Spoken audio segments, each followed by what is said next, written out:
Bonjour tout le monde! L'examen d'entrée en médecine et dentisterie approche pour nombre d'entre vous. Pour ma part, à cette même période, l'année passée, j'étais en plein dans ma préparation à l'examen d'entrée.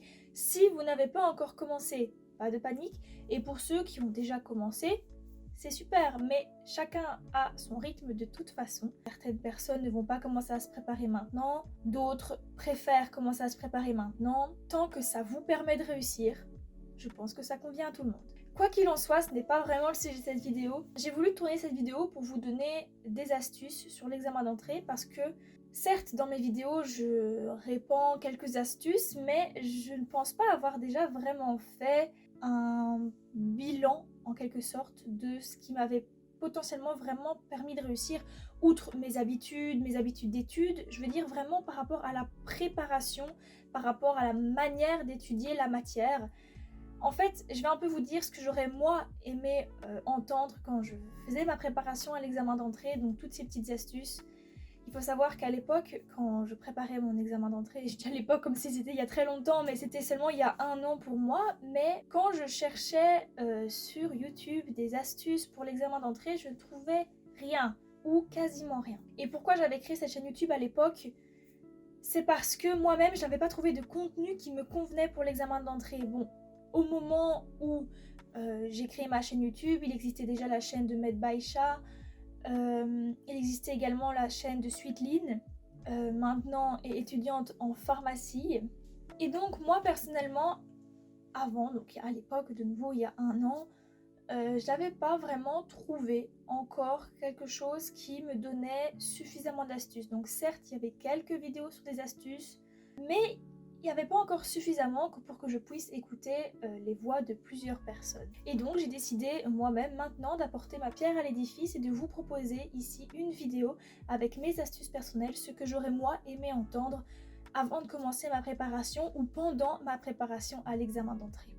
En bref, je vais un peu vous parler de choses plus générales, donc qui s'appliquent à toutes les matières, mais également de comment j'aurais procédé moi-même dès le départ, ou comment j'ai procédé du coup au final par rapport à l'une ou l'autre matière plus en particulier. C'est déjà une intro beaucoup trop longue, donc on va passer directement à la vidéo.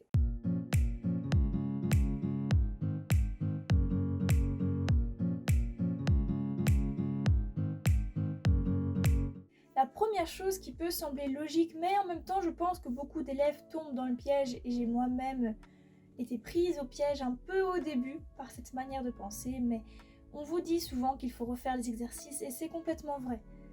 Pour l'examen d'entrée aussi, il faut refaire les exercices énormément, du moins pour les matières qui s'y prêtent. Je vais dire, vous ne savez pas forcément faire énormément d'exercices en biologie, excepté sur la génétique par exemple. Et pourquoi je rappelle encore bien ça, c'est tout simplement parce que personnellement, en fait, je me laissais facilement aller dans la théorie. Ça veut dire que j'étudiais énormément de théorie et au final, je me disais, ok, ça j'ai compris, je faisais un exercice, ça allait et c'était bon. Non, vraiment, il faut faire beaucoup d'exercices, le plus possible. Même si ça vous va, tous les faire. Parfois, ce n'est pas utile. Si vous savez faire 2 ou 3 exercices du même type et que vous avez une page entière avec une vingtaine d'exercices de ce type, c'est pas utile de les faire. Je sais que personnellement, tous les exercices de maths, je ne les ai pas faits. J'ai clairement fait les exercices pour lesquels j'avais besoin d'un rafraîchissement de mémoire. Cependant, j'ai quand même fait des exercices pour la simple et bonne raison que l'examen n'interroge pas comme j'ai été personnellement interrogée dans le secondaire. C'est une manière de formuler les questions qui est un peu différente. Et donc, je vous conseille dans tous les cas de bien vous renseigner sur la manière dont cet examen est fait. Parce que la manière de poser les questions peut être différente et ça peut vous surprendre. Et malheureusement, être surpris à l'examen, c'est pas vraiment une bonne chose. Justement, le prochain conseil que j'ai à vous donner, c'est de refaire les examens qui existent en ligne. Les examens EXMD, donc l'examen d'entrée en médecine et dentisterie, ce qui est actuellement d'application en Belgique, mais aussi les examens qui étaient précédemment d'application avant de rentrer en médecine et qui sont toujours d'application avant de rentrer en vétérinaire, ce sont les TOS. TOSS. Il y en a également sur le site de l'ARES, mesétudes.be. Vous pouvez les refaire. C'est pas personnellement ceux sur lesquels je me suis le plus entraînée, mais c'est un peu le même genre de questions, c'est un peu le même style de logique. Cependant, faites bien attention parce que la matière n'est pas exactement la même, donc vous pouvez avoir des questions dans le TOS qui correspondent à des matières que vous ne devez pas étudier. Donc certes, ça reste à peu près la même manière d'interroger, mais ce n'est quand même pas exactement le même. Donc je vous conseille de vous entraîner sur des examens. Mais comment s'entraîner sur les examens? Pas forcément faire tous les examens d'un coup dès que vous commencez votre étude. Non, pas du tout. Je vous conseille de choisir un examen, même éventuellement de faire les échantillons de questions de la première année, il me semble, parce qu'ils ne sont pas aussi complets que les autres. Donc ça vous donnera déjà un aperçu de la manière dont les questions sont tournées. Ainsi, donc vous aurez cet aperçu, vous saurez comment orienter votre étude. Et puis, au fur et à mesure de votre étude, de temps en temps, refaites un examen, regardez ce qui ne va pas et allez retravailler ce qui ne va pas. Je vous conseille de garder pour la fin, mais pas la toute fin, donc ne le faites pas la veille de l'examen, ça ne servira à rien, de regarder au moins un examen pour la fin quand vous aurez maîtrisé la matière, du moins vous estimez maîtriser la matière, en ayant tout étudié. Donc c'est un examen que vous faites vraiment dans les conditions. Vous ne regardez aucun formulaire, vous n'ouvrez pas vos cours, vous vous donnez un temps limite, ça c'est très important. Vous ne prenez pas de calculatrice, vous prenez juste une bouteille d'eau et vous vous arrangez pour être vraiment dans votre bulle. Donc vous vous mettez en condition d'examen et vous faites cet examen et vous regardez comment ça s'est passé. Si ça n'a pas été, je pense que c'est encore le moment de revoir ce qui n'a pas été et de tout mettre au point. C'est pour ça que je vous dis de ne pas le faire la veille, parce que le faire la veille, ça va juste vous stresser et vous n'allez rien savoir corriger. Je vous conseillerais plutôt de le faire dans la dernière semaine, donc éventuellement au début de la dernière semaine avant l'examen.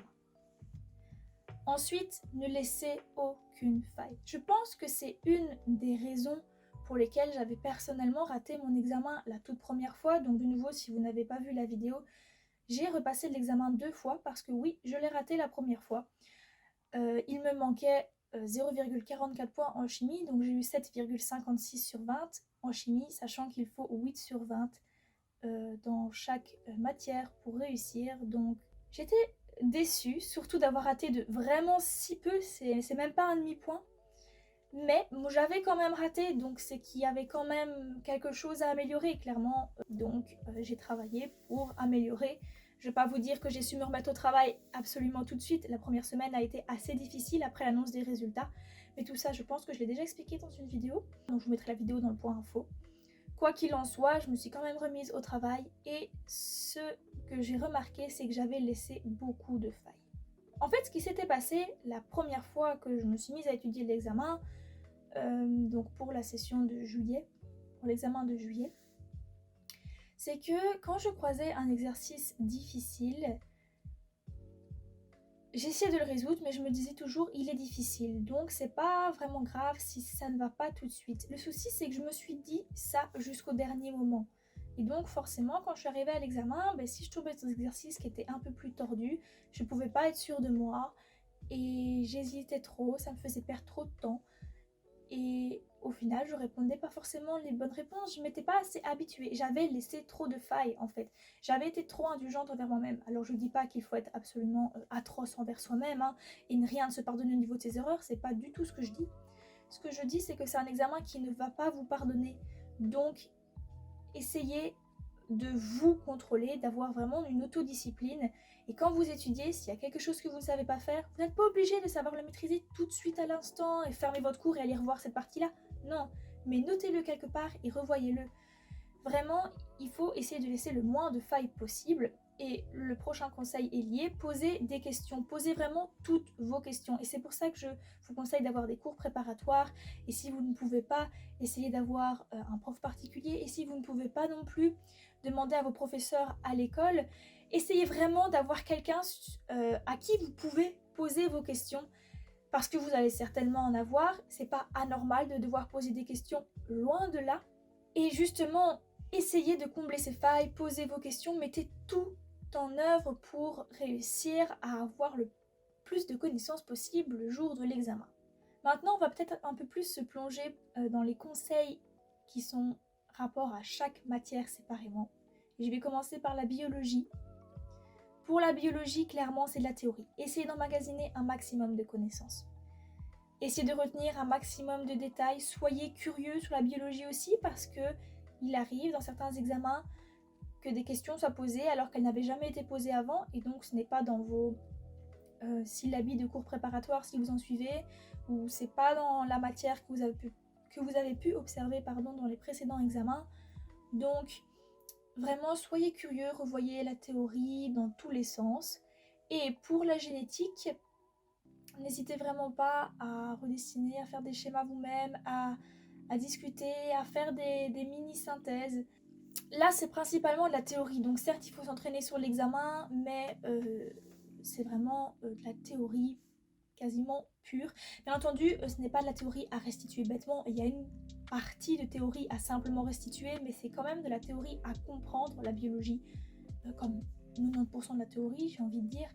Mais donc, assurez-vous d'avoir compris quand même, parce que justement, à l'examen, ils vont s'arranger pour vous poser des questions qui vérifient si vous maîtrisez votre matière. Donc pas seulement si vous la connaissez, mais si vous la maîtrisez. Et je pense que ça piège énormément d'étudiants, c'est qu'ils arrivent à l'examen en ayant étudié énormément, certes, mais malheureusement, la manière dont les questions sont posées les oblige à devoir faire des liens qu'ils n'avaient pas fait avant. Ils perdent trop de temps, ils sont déstabilisés, et ça finit par rater. Pour la partie mathématique, je vous conseille donc de refaire les exercices, donc ça fait partie avec la physique et la chimie, je pense, des matières qui vont indiscutablement avoir une nécessité de résoudre un maximum d'exercices. Si besoin, faites également des fiches de résolution de calcul. Donc, qu'est-ce que je veux dire par fiche de résolution de calcul? Eh bien, s'il y a un calcul avec lequel vous avez particulièrement du mal, faites une fiche où vous mettez un calcul d'exemple et où vous annotez chaque étape. Vous expliquez pourquoi vous avez fait cette étape-là. Comme ça, à chaque fois que vous allez croiser cet exercice, au début, prenez cette fiche et essayez, juste en relisant les explications à côté de l'exercice, de le refaire pour comprendre si vous, ça va, sans regarder le correctif de l'exercice que vous êtes en train de faire. Et puis au fur et à mesure, vous allez vraiment intégrer le fonctionnement de résolution de cet exercice en particulier et ça va aller tout seul, vous n'aurez plus besoin de votre fiche et le jour de l'examen, ça ira à merveille. Je ne pense pas que pour maths, ce soit nécessaire de s'attarder à faire des synthèses. Donc, mis à part des fiches de résolution et éventuellement un petit formulaire, parce qu'il y a quelques formules, je pense sincèrement que ce n'est pas vraiment nécessaire de faire des synthèses. Ce sont les exercices qui sont importants. Maintenant, si vous avez toujours fonctionné avec des synthèses et que vous vous sentez bien dans ce mode de fonctionnement, allez-y. Et je pense aussi que pour maths, c'est important de s'entraîner à résoudre les exercices vite. Parce que ça aussi, je pense que ça piège beaucoup d'étudiants, c'est que certes, ils savent faire leurs maths, mais ils les font trop lentement. Alors oui, ce n'est pas un exercice facile, je suis parfaitement d'accord, mais cet examen n'est pas facile. Donc, vous devez savoir résoudre vos exercices et les résoudre le plus vite possible. Ça ne veut pas dire que vous devez faire une intégrale en 5 secondes. Ça peut prendre un certain temps, mais sachez qu'à l'examen, vous avez 3 minutes par question. Sans relecture, donc juste 3 minutes par question. Donc, c'est une approximation, bien entendu. Il y a des questions qui vont simplement vous demander véritablement une lecture et cocher la réponse. Ces questions-là vous prendront 30 secondes. Donc, vous gagnerez 2 minutes 30 pour une autre question. Maintenant, si vous appréciez relire, sachez gérer votre temps aussi. Donc, vraiment, maths, entraînez-vous à ce que les exercices roulent, ou du moins les exercices que vous maîtrisez. Si vous maîtrisez une matière, il y a moyen qu'en s'entraînant, elle s'accélère un peu et que vous n'ayez plus besoin d'autant de temps pour faire un calcul. Vous ne pouvez pas vous permettre de prendre 10 minutes à chaque calcul en maths, ça c'est sûr. On passe maintenant à la physique et idem que pour maths, il faut faire les exercices encore et encore. Même si, là il y a une nuance, je pense qu'en physique, des synthèses sont parfois nécessaires. De nouveau, ça dépend de vous, donc si vous avez toujours fait des synthèses, faites-en pour toutes les matières. Si ça va fonctionner pour vous, ça va fonctionner pour vous, tant mieux. Si par contre vous n'avez jamais fait de synthèse, que ça ne va pas pour vous, et que vous pensez vraiment que ce n'est pas fait pour vous, n'en faites pas. De toute façon, vous verrez, si vous réussissez l'examen, c'est que c'était une bonne manière de faire pour vous. Si vous ratez l'examen, vous avez encore une autre chance ou plusieurs autres chances pour rectifier le tir. Éventuellement essayer une nouvelle méthode de travail. Mais donc je pense que pour physique, certaines synthèses un peu plus conséquentes ne seraient pas de refus.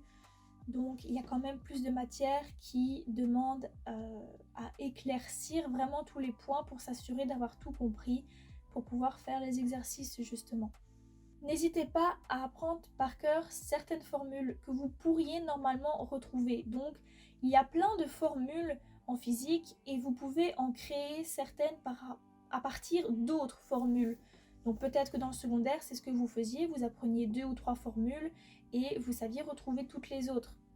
Alors il y a certaines formules qui sont faciles à retrouver, il y en a d'autres qui demandent un peu plus de temps, mais sincèrement je vous conseille pour cet examen, apprenez les formules. Je sais très bien qu'il y a beaucoup de professeurs qui ne seront probablement pas d'accord avec ça, et je suis moi-même pas forcément d'accord avec le fait de devoir retenir toutes les formules par cœur, parce que le principe c'est de savoir réfléchir pour retrouver la formule, mais clairement, dans ce cas-ci, c'est mieux, parce que vous n'avez pas le temps de refaire une démonstration sur votre feuille pour retrouver une formule, donc étudiez-la par cœur. Et je pense que c'est un peu pareil pour certains principes, par exemple les principes en optique. Il y a plein de choses en optique qu'on peut retenir par cœur, par exemple comment sera une image par rapport à la distance focale, donc si un objet est entre la distance focale et le double de la distance focale, il se présentera d'une telle manière en image, s'il est sur la distance focale, il se présentera d'une autre manière en image, etc. Ce genre de principe peut totalement être trouvé aussi, et pas forcément en beaucoup de temps, mais je vous conseille de les étudier et de les maîtriser. Parce que de nouveau, même si ce sont des principes qu'on peut retrouver facilement, si vous les avez étudiés par cœur, vous arrivez sur la question qui vous présente ce que je viens d'expliquer, et bien vous savez directement cocher la bonne réponse et passer à la suivante.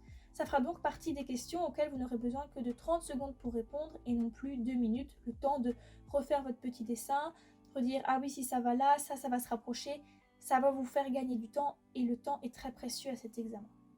Maintenant, c'est quand même important de maîtriser cette matière parce que si vous stressez beaucoup le jour de l'examen, que vous oubliez ce que vous avez étudié, vous allez quand même peut-être devoir refaire votre petit schéma et recalculer pour voir quelle est la réponse. C'est pas grave. Si ça ne vous fait pas perdre trop de temps et si vous réussissez quand même à répondre à toutes vos questions, c'est pas grave. Tant que vous réussissez, c'est bon. Le but est un peu de gagner un maximum de temps en fait sur tous les points sur lesquels vous pouvez gagner du temps. Pour la partie chimie, là je pense qu'il faut faire un mixte d'exercices et des synthèses sur les principes. En fait c'est un peu comme la physique, donc les exercices sont très importants, mais vous devez comprendre comment la théorie fonctionne. Et vous devez aussi retenir des détails de théorie, parce qu'ils aiment bien poser des parties vraiment purement théoriques sur la chimie, et en même temps poser des exercices un peu poussés sur la chimie, donc là il faut vraiment tout bien maîtriser. Quelque chose qu'il faut vraiment bien maîtriser en chimie aussi, et c'est indiscutable, ne laissez vraiment aucune faille là-dessus, c'est la nomenclature. La nomenclature, c'est vraiment un indiscutable, c'est un indispensable. Vous devez pouvoir jongler avec tous les termes de nomenclature, absolument tout et dans les deux sens. Si vous ne maîtrisez pas la nomenclature, ça peut vous faire hésiter parce que moi je me souviens de ma première session à l'examen, j'ai hésité entre deux termes de nomenclature en chimie et c'était une question sur l'oxydoréduction où dans la question, la nomenclature était seulement écrite en toutes lettres, il n'y avait aucune formule présentée. Et c'est une réaction d'oxydoréduction, donc si vous avez déjà étudié ça, vous allez peut-être voir de quoi je parle.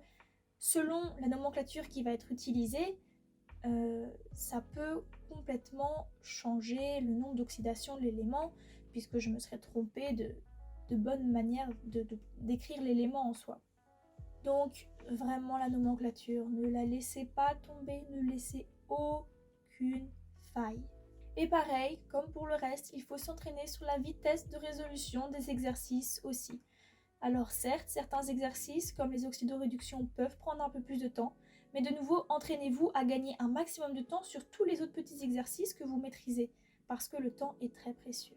Pour la partie communication, un peu malheureusement, je n'ai pas vraiment de conseils à vous donner, mis à part essayer vraiment de saisir leur logique, ce qui n'est pas toujours facile. Donc saisissez la logique des exercices et entraînez-vous sur des examens des années d'avant. Malheureusement, je pense que c'est un peu une partie qui reste floue.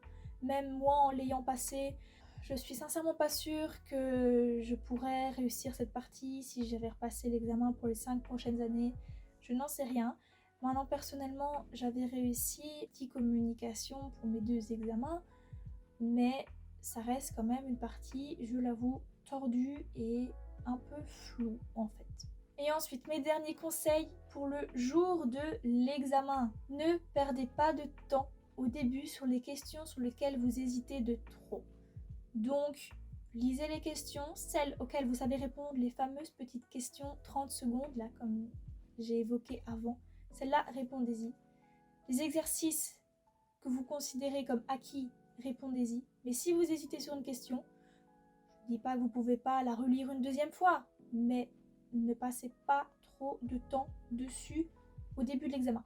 Essayez d'abord de faire un maximum d'exercices sur les autres parties et puis revenez sur cette partie-là pour être sûr d'avoir le minimum d'exercices remplis requis pour chaque partie, parce que sinon certes vous aurez peut-être réussi la première partie sur laquelle vous avez trébuché au début, mais vous aurez rendu une partie complètement vide et ça vous met automatiquement en échec.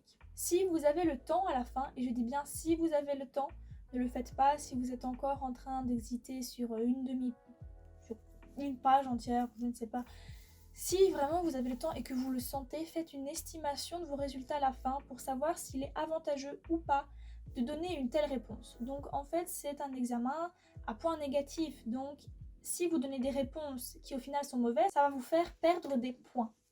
Personnellement, j'avais fait une sorte de classement dans ma tête des questions auxquelles j'étais très sûre, moyennement sûre, peu sûre, parfois très peu sûre. Donc toutes les très sûres, je répondais. Toutes les très peu sûres, je ne répondais pas. Et les moyennement sûres et je ne me souviens plus c'était quoi l'autre, mais bref, les deux du milieu, les deux niveaux de certitude du milieu, ça dépendait du nombre de questions que j'avais déjà répondu. Je m'explique un peu plus.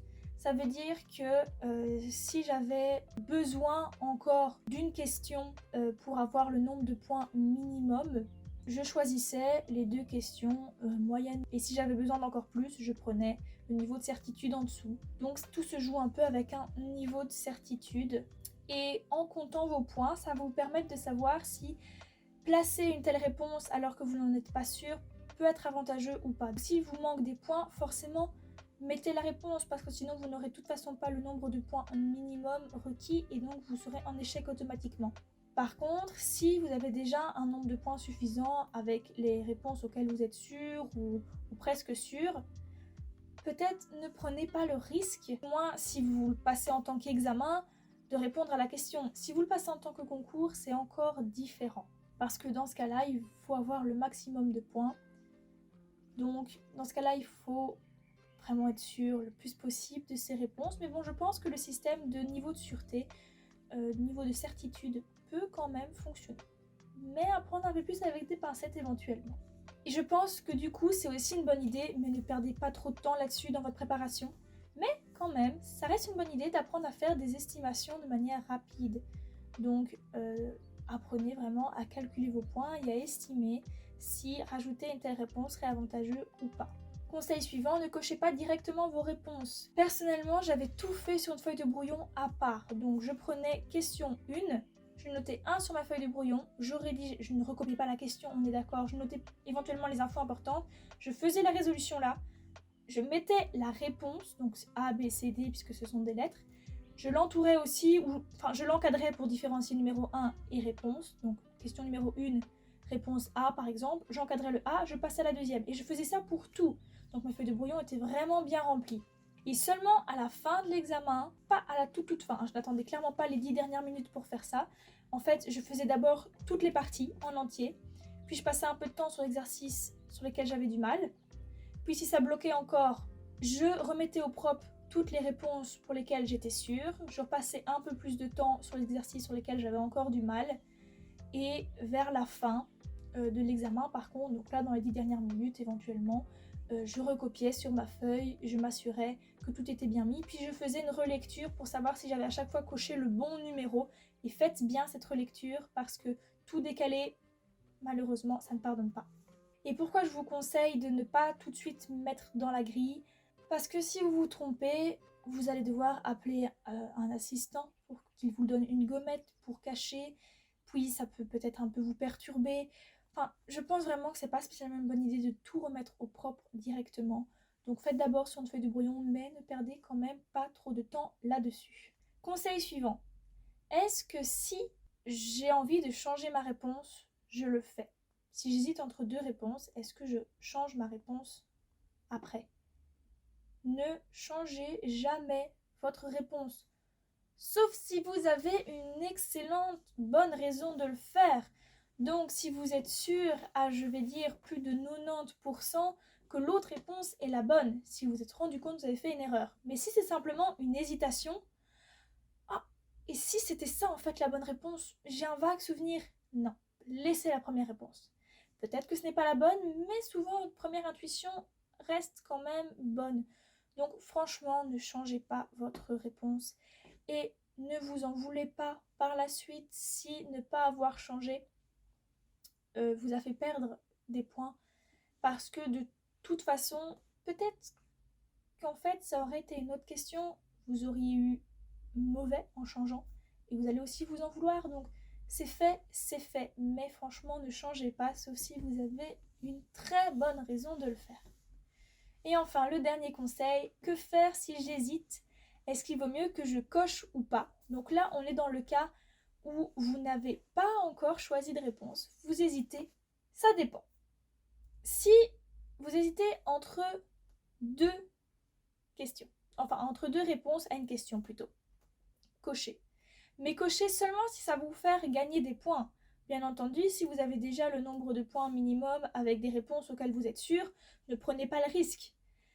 Mais si vous en avez besoin, cochez. Si vous hésitez entre 3 ou 4 réponses, donc plus de 2 en soi, ne cochez pas. De nouveau, sauf si vous êtes vraiment désespéré et que vous n'avez pas le nombre de réponses minimum requis pour avoir le nombre de points minimum. Dans ce cas-là, vous allez être obligé de cocher de toute façon, mais c'est un peu plus un jeu du hasard. Mais dans les probabilités, avec plus de 2 réponses entre lesquelles vous hésitez, ne répondez pas. Je pense que j'ai donné déjà pas mal d'astuces ici, je ne pense pas à d'autres astuces là maintenant tout de suite. Donc on va terminer cette vidéo ici. J'espère que cette vidéo vous a aidé, j'espère vraiment avoir pu vous apporter quelques conseils utiles dans votre étude de l'examen d'entrée. Je le répète encore une fois, j'aurais vraiment aimé entendre ces conseils à l'époque. Et j'espère sincèrement qu'ils vous ont aidé vous. S'ils vous ont aidé et vous pensez qu'ils pourraient aider d'autres élèves éventuellement, partagez cette vidéo, ça fait toujours plaisir. Et on se retrouve bientôt pour une prochaine vidéo. Au revoir.